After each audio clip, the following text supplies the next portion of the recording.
Hello everybody, my name is Daniel Richardson, and I'm the WCPW review guy. I know we've only been off for like a week. Dude, it feels like an eternity. Ages. My God. A week without WCPW action is just, it's too long. It's way too long.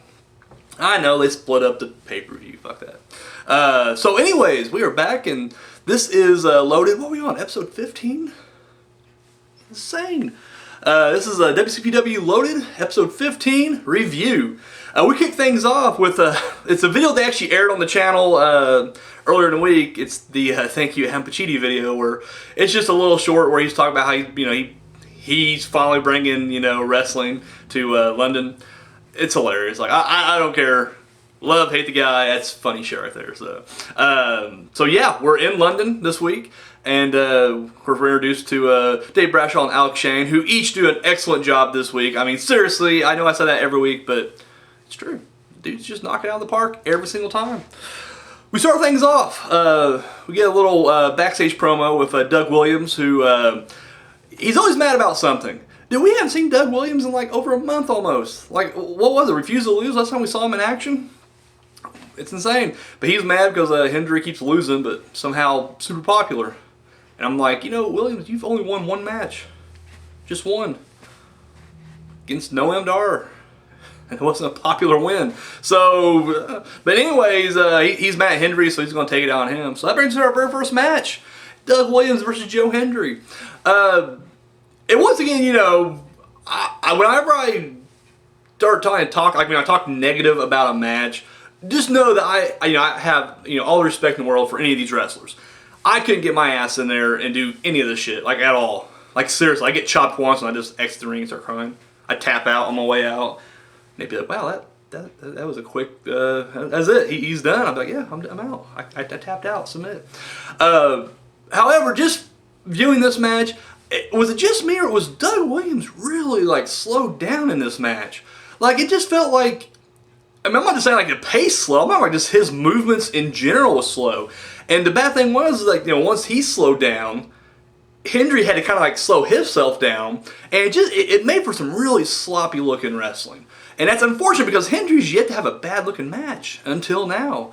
And I don't know if it's just the fact that, because I know Williams is definitely one of the older people on the roster, so I don't know if that was part of it, or maybe he's nursing an injury or what, but it just seemed like he was going really slow, and then that in turn led to some, sloppy wrestling.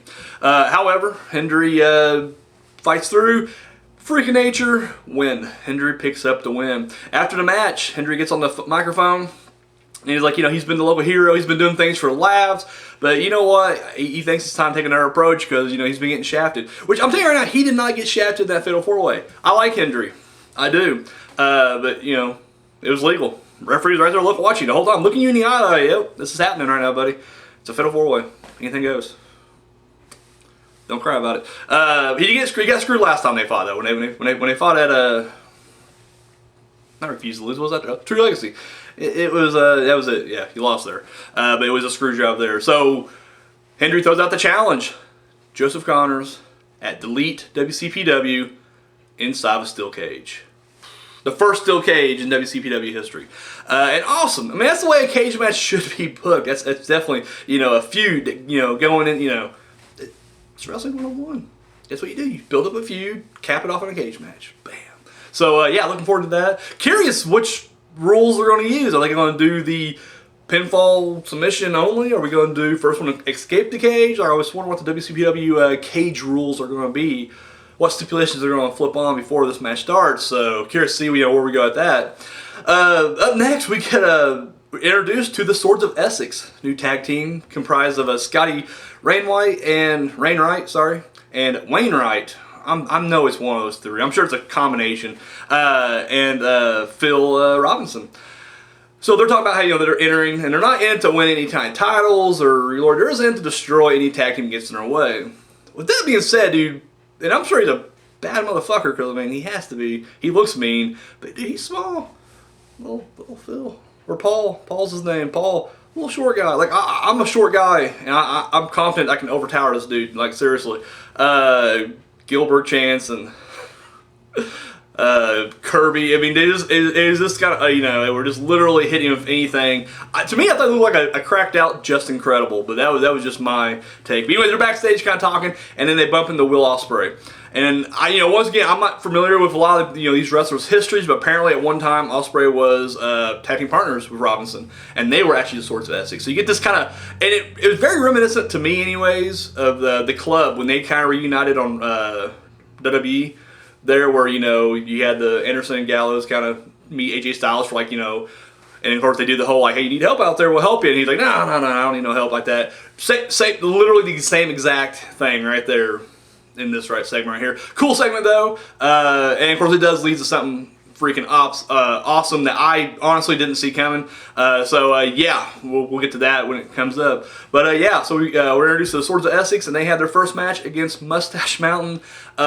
Decent match, solid match. And however, dude, and what I love about this match was Alex Shane's commentary, because it's something. See, I'm more old school when it comes to wrestling. Now I'm not one of these old timers who's just like flippy shit suck. No, I mean I love all that stuff. But I am also keep the kayfabe in there. You guys are competing in a match. Quit goofing off half the time when you got a match going on. And that's all Mustache Mountain does to me. I swear. And don't get me wrong, they're talented. They're extremely gifted athletes. But it's they do a lot of stuff that you're just this is wrestling. The whole passing somebody off suplex thing, awesome gag. Looks great. Guess what? You're in there with somebody who wants to fuck you up. And somehow it gets by. But Shane keeps bringing this up. He's like, listen, if they quit pandering to the crowd, quit, goofing off, they may win a match. Because guess what? They haven't won a match yet. They haven't won a tag match yet. And guess what? Swords of Essex makes their debut and just stomps them. Beats them. Boom. Over. So yeah, Swords of Essex. Real good match though. And like I said, I love the commentary during this match right here. I really thought, Shane, he in this instance, he reminds me a lot of Jesse Ventura, because I've been watching a lot of the classic WWF stuff right now, and Jesse Ventura, who's the bad guy, the heel, commentator, but he makes a lot of good points. He's just dude, quit goofing off, get in there, do your job, and you may win a match, and there you go, you have it right there. So, after this match, we are backstage with Joe Coffey, who has been on a bit of a loose streak lately. Not happy about that. Joe Coffey's actually back there sipping on some coffee, which I thought was a little chuckle worthy. I was like, he's drinking coffee. His name's Joe Coffey. And we are introduced to his brother, Mark Coffey. And he says that, he needs something. And apparently Mark Coffey is a tag team specialist, which Joe Coffey's not. And they're going to try to throw themselves into the AP Triple T. So we got, I'm sure Swords of Essex is also going to be in that tag tournament. So that may be our next quarterfinal AP Triple T match. The Coffey Brothers, which I'm not sure that's what we're going to go by or not, but Coffey Brothers against Swords of Essex. Either way, I think it'll be a damn good match, because I'm really curious to see how Mark Coffey does in the ring. Joe Coffey's great. Joe Coffey is awesome. So, this is definitely going to be shaping up to be a really good match, if that's indeed where they're going with it. So, all right. So, a couple weeks ago, 2-3 weeks ago, we were all told to vote for who we want El Legero's opponent to be in Loaded, and the choices were Gabriel Kidd, Prince Amin, and Marty Scurll. I vote Prince Amin. I'm sorry, I went Prince Amin. He's the only one of the three who actually has a win, and I was like, that should give you an internet title match right there. Everybody's been challenging has not even had a title, hadn't had a win. I love Pete Dunne, but he hasn't won anything at that point. He's like, yeah, give him a title shot. Seriously. Marty Scurll, Gabriel Kidd, never won a match. Not one match. They're like, give him a title shot. Prince Amin actually won a match. Sure, he kicked him right in the dick, but still, he won a match. But wasn't to be. Marty Scurll was the popular choice. Don't get me wrong, I mean, as far as an actual straight up match, what would be the most entertaining match, it was the right choice, obviously, but like I said, I'm old school and got too much free time on my hands, so I'm just like, hey, I'll keep track of all these win-loss records. Where's Prince Amin style shot? Either way, Marty Scurll came out, and damn good match. I mean, seriously, they had an awesome match. Almost match of the night. I didn't say that earlier. I'm sorry. My least favorite match of the night was Doug Williams and Joe Hendry. But you could have pieced that together from listening to each of my little reviews. Anyways, hell, dude, the last 30 seconds of this match was just insane. Or probably last minute. But anyways, a lot of reversals and whatever. But Legero picks up the win, which was awesome. I love the opening of this match, dude. Marty Scurll just in true heel fashion just clobbers the shit out of him with the umbrella. early on. So yeah, but and he tries to cheat later on again, but it backfires against him. After the match, you know, they're kind of having some words. However, Mark Scurll's like, you know, I'll shake her hand. Legero was like, I'll fall for it. And then of course he gets kicked in the dick. So there you go. You can't trust a villain. You can't trust a villain. And Alex Shane made that pretty clear. He's like, you know, his villain's on his trunks. Like, his tights say villain. What do you expect was going to happen? I say this every week, but Alex Shane is just pure magic. I'm just saying he is pure fucking magic. So we get a little segment. I really like where this was starting off at. We get Jack the Jobber backstage talking to Pacitti, and you just see he's trying to talk some sense into his friend because, you know, Pacitti has definitely went off the deep end. Like, completely. And Jack the Jobber actually trying to show, like, you know, forget this wrestling shit for me. You're my friend. What's happening? What's going on here? And, of course, Ospreay comes in, and, you know, they boot, or I should say they, Pacitti boots, Jack to the curb. And then he tells Ospreay, I want you to go in there and I want you to injure Kirby. Like, that's it. You know, the big rematch tonight. Go in there and injure him. Of course, Ospreay's like, I'm not doing that. No, fuck off. See you later. So, yeah. And then, so yeah, that was that little segment right there. Joseph Connors comes out next to cut a promo. Dude, Connor cuts one of the best promos I've heard in a long time. And I mean, like, more kayfabe, you know, storyline related. Not like, you know, like Big Damos or Cody Rhodes, which were excellent promos, but they were more kind of breaking that wall. Like, hey, thank you to the fans and all that stuff. This is like literally like within a storyline, you know, his entire like run as a champion. You know, he's the first one to give El Ligero his singles defeat. He, you know, almost ended Drew Galloway's career, or sorry, yeah, Drew Galloway, his career. I mean, it literally just, you know, he's going through like this, you know, the bucket list of stuff he's been doing, which is incredible. And he just tells him, like, you know, listen, Hendry, you're gonna get in a cage with me. I'm a fucking killer. I will end your career. Let's do it. And he accepts the challenge. Tara, now, if anything else, just watch that. I mean, I'm sure you have. There's no way you're watching this channel right now. There's no way you're watching this fat fuck in a cheap suit talk about this without actually watching. But somehow you missed that. Watch it. If you've already seen it, watch it again. I mean, the promo was just the stuff of legends. Like, seriously, it's no joke. This guy will definitely be on the, you know, fast lane to, you know, the main roster, big company at some point. I hate to see him go, but guess what? This dude earns. Like, this guy literally is a superstar. So, but yeah, he cuts that promo, and it was just epic. We go backstage. James R. Kennedy, which it's just funny that James R. Kennedy is literally, like, he's focused on Rampage so much. It's like, I get it. Like, you were part of BX for a brief period of time before Blampied got taken out. And I can see wanting to go after him, but it's like, you won the last match. Like, you had the last laugh. Primate defeated Rampage in that elimination match. Move on? No. He's like, I want more. Let's do it. 7 matches. He's challenging to 7 different matches. And apparently each match gets more brutal as it goes on. And he's waiting to hear Rampage reply. I don't know what the matches are. I don't know when we're going to start these. I don't know if I imagine we're going to get them even unloaded. Unless they are going to space them out. Like, each pay-per-view will have a different Rampage versus Kenny's Protege match. Yeah, looking forward to it. Really am. And kind of, this guy, like I said, this guy weirdo is just like, he's taking this way too personally. Like, what actually happened? I want to see what really happened. Was there like some footage we didn't see where like Rampage just bumped into him back there? You're like, oh, sorry, guy. And he's like, hey, James R. Kennedy, you don't fuck with me. Sometimes a prospect becomes a legend, and then he did this shit. So, yeah, that was that. And then we get an extra little backstage moment where Gabriel Kidd, you know, who apparently at one time, him and Joseph Connor are really good friends, and he's kind of doing the same thing Jack Jobber did with Parmesan earlier. Just like, hey, you know, what's going on? Like, literally, this is not you. And of course, it leads to them challenging each other to a match. So, and I'm sure it'll be non-title. I mean, seriously, how's Gabriel Kidd going to even get a shot at the WCPW title? No offense to Gabriel Kidd, damn good wrestler, just obviously not the level of title. So I'm sure it'll be non-title, but they challenge each other for a match next week. So, boom. And finally, the main event. Kirby Ospreay 2.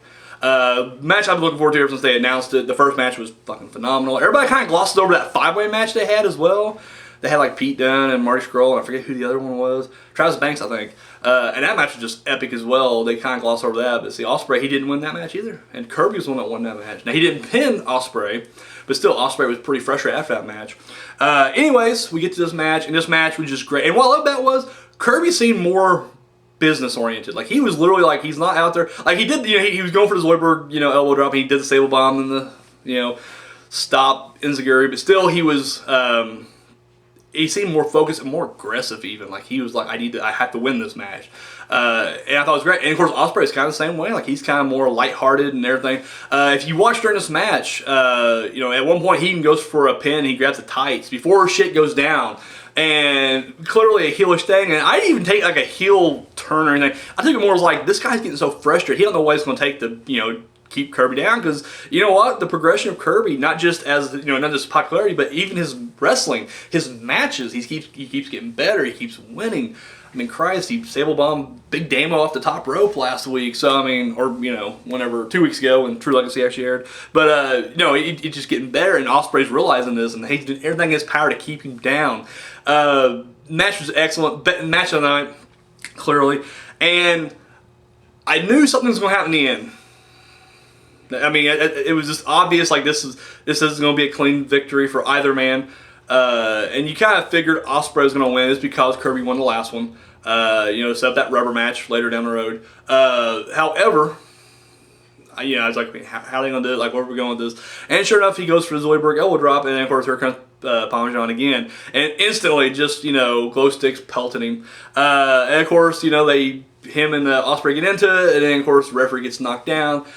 Out comes the club, or sorry, Swords of Essex, and they, you know, try to beat him. He fights him off, however, and they had like some kind of like iron rod. I don't know what the fuck it was. It was a mugging tool, is what it was. And of course, Ospreay has it and just fucking clobbers him with it. And of course, beating it. And I like that Ospreay didn't just instantly do it either. Like there was that moment, like, you know, should I do this? Because I mean, I don't feel like, and I think that's what was great about this whole segment was, it don't feel like he was in on the plan, like at all. It feels, honestly, if we're going to go kayfabe with this, let's see what, you know, it was like Parmesan's like, you two, Swords of Essex, I gave you a shot, you're in my company, guess what, I need you to do this for me. And they're just hooligans, they'll do it.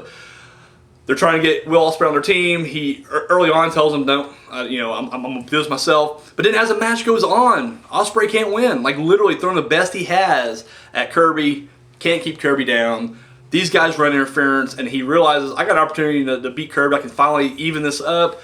And you know what? I got to cheat to do it, because I mean, that's his background. He was a member of Swords of Essex at one point. It's not against it. You know, he's done that in the past. And apparently it worked for him, because it shot him up this, you know, international superstardom. So he's like, fuck it. And bam, took him down. And then, of course, guess what? 1, 2, 3. Will Ospreay wins the rematch. And then... honestly, I mean, it was ridiculous, but at the same time, like this is pretty freaking sweet. They, you know, Pacitti comes in, and of course, it's revealed that Swords of Essex are wearing Pacitti Club T-shirts, and they throw in Ospreay. Once again, Ospreay doesn't just like instantly throw it on, like yeah. He just kind of looks at it for a second, and he's like, you know what? All right, and he puts it on. I love it, and then of course, you know, we get this awesome, you know, Swords of Essex, I guess, reunion. Of course, they're part of Pacitti Club now. Awesome ending. Like I said, I mean, as a fan, you know, going kayfabe, it sucks that Kirby got screwed. Guess what? It's what wrestling is. You know, Austin got screwed a million times and has to fight his way up the mountain to win. That's what it is. So guess what? Kirby begins his climb, his battle. He has to go through the Swords of Essex right now if he wants to get to Pacitti. Awesome end to an awesome show. It really was. Like I said, with the exception of the first match, and the first match wasn't bad. I felt like it was just very sloppy. Other than that, the entire event was incredible. Once again, I mean, this is what's great about WCPW. I mean, I'm a fan of professional wrestling. I could not do this. I could not book. I could not write none of that shit. And dude, they do it in a way that seems fresh, keeping everything going. It seems like everybody is up to something. No one really gets left behind. I love that. So yeah, just another excellent episode right here. So if you hadn't checked it out, check it. If you somehow just stumble across my fat ass on YouTube and you're like, what's this guy talking about? Go check it out. It's freaking awesome. So that's it, guys. Thank you for watching. Tune in here in a little bit. About another hour or so, I'll be busting up the top 10, the unofficial top 10, which we got some changes, obviously, because we got some new wrestlers and stuff going on. So check that out. And yeah, that's all I got, guys. So share and subscribe if you haven't already. You show this video that... Dun, dun, dun, dun. Something about thumb and love. Yeah. Go over on Twitter, follow me at WCPW Review Guy 1. And actually, I got my Facebook page up as well. So you want to follow me on Facebook. I'll leave the link for that down below. Just Facebook/WCPW Review Guy. And yeah, so guys, thank you so much for watching. Until next time.